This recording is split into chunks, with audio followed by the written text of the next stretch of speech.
Acusan al gobierno de España de apoyar al régimen de Maduro. El Partido Popular de España sostiene que si se aligeran las sanciones, Maduro no tendrá ningún incentivo para seguir dialogando con la oposición. La portavoz de Exteriores del PP en el Congreso de los Diputados, Valentina Martínez, acusó al gobierno de España de ponerse de parte del régimen de Nicolás Maduro, pese a que en Venezuela no ha cambiado nada, ya que no se han celebrado las elecciones libres y justas que ha venido reclamando la oposición y que hasta ahora había reclamado también España y la Unión Europea.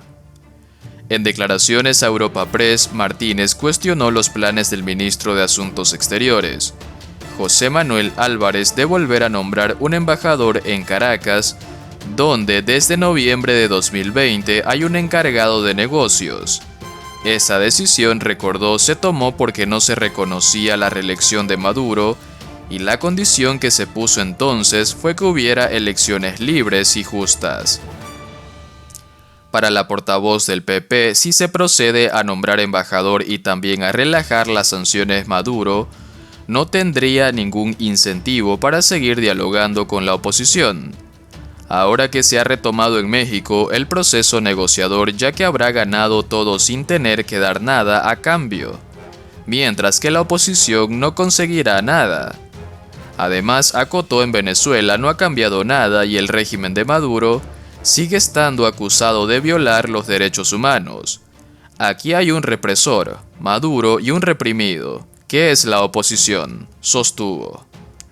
El gobierno tendría que ser ecuánime para participar en el diálogo, subrayó Martínez tras recordar que Álvarez ofreció el acompañamiento de España a las partes en lo que puedan necesitar.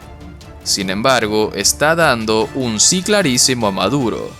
Lamentó, incidiendo en que el mero hecho de que las partes hayan retomado el diálogo no puede ser visto como suficiente para rebajar las sanciones o nombrar embajador. Sentarse a la mesa es el principio, pero lo importante es cómo se levantan de esa mesa, resaltó la dirigente del PP, insistiendo en que la única salida a la crisis que enfrenta Venezuela es la celebración de elecciones libres y justas, como ha venido reclamando la oposición. Aclarar los avances. Así las cosas, preguntó a Álvarez qué ha cambiado y dónde ve los avances para cambiar la postura del gobierno. Si el único avance es que se han sentado en la mesa de negociación, es incomprensible, sostuvo, reclamando igualmente al ministro de Exteriores que escuche más a la oposición y se reúna más con ellos para entender lo que están pidiendo.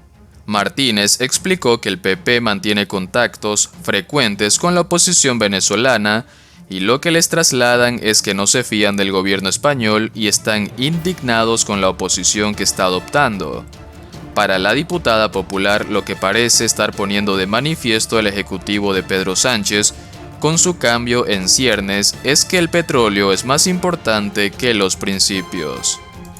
Por otra parte, la portavoz de Exteriores del PP incidió en el hecho de que pese a que normalmente Álvarez se escuda en las decisiones difíciles en lo que va a ser la Unión Europea, como ocurrió por ejemplo con el envío de armas a Ucrania, ahora España va por delante e intentando marcar la línea para ponérselo fácil al alto representante para la política exterior de la Unión Europea, Josep Borrell.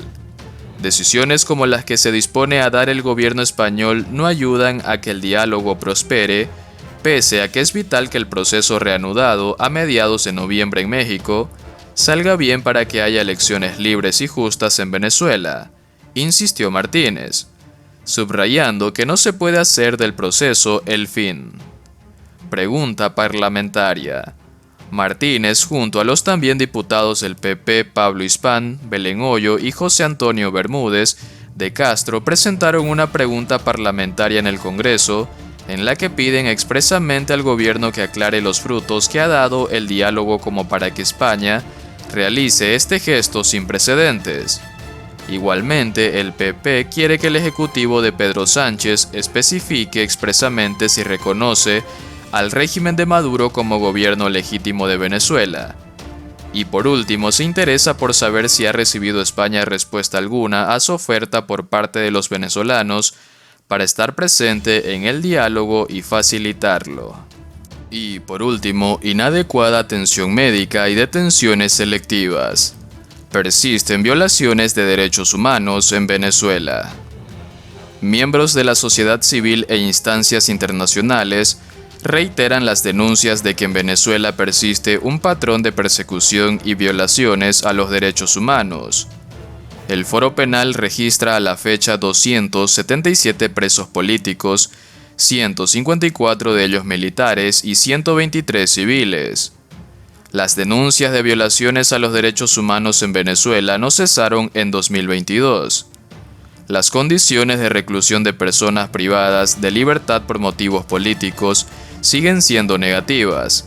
No se les brinda atención médica adecuada, persiste el desconocimiento a órdenes judiciales y se mantienen las torturas y los tratos crueles.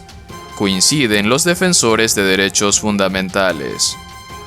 Pero las violaciones, aseguran los activistas, son más profundas e involucran derechos civiles, políticos y económicos, y con el paso del tiempo, el temor a represalias por informar sobre la situación han incrementado la censura y la autocensura, ocasionando que la opacidad se haya vuelto costumbre, como han expuesto miembros del Instituto de Prensa y Sociedad y Espacio Público, organizaciones que investigan y promueven el derecho a la libertad de información.